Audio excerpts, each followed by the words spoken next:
Reports त्याच्यामधले यायचे आहेत अशी परिस्थिती आहे. कस्टोडियल डेथ झाल्यामुळे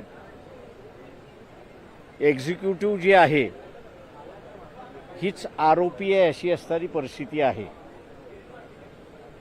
या अगोदर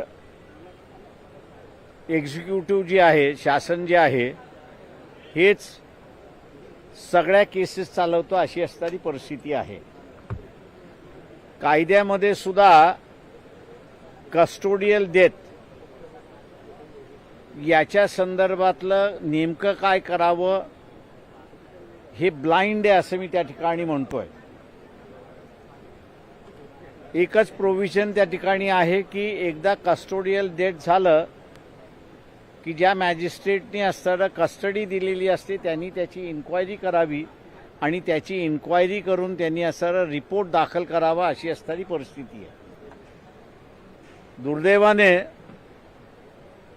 शासन म्हणजे एक्झिक्युटिव्ह त्या रिपोर्टवरती असणारा निर्णय घेते, पण कस्टोडियल डेथ ज्या ठिकाणी झालेला आहे त्या ठिकाणी शासन निर्णय घेऊ शकत नाही, कारण का शासनच आरोपी आहे अशी असणारी परिस्थिती आहे.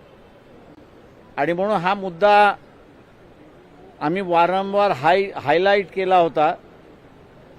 नव्या BNS आलेलं जे आहे त्याच्यामध्ये सुद्धा तरतूद नाही अशी परिस्थिती आहे.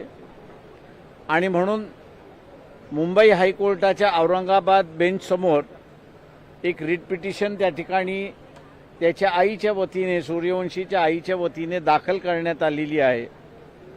तिला या काही दिवसामध्ये मेन्शन करून त्याला असणारं बोर्डावरती घेण्याचं आहे. त्या संदर्भातली असणारी चर्चा ही मुख्यमंत्र्यांशी त्या ठिकाणी करण्यामध्ये आलो होतो. याचं कारण की कायदा सायलंट आहे. एकतर असेंब्लीने त्या संदर्भातला कायदा पुढे घेऊन जावावा की एक्झिक्युटिव्ह एकदा आरोपी आलं की मग त्याच्यामध्ये कोण चालवणार, कोण FIR दाखल करणार, कोण इन्क्वायरी करणार या संदर्भातला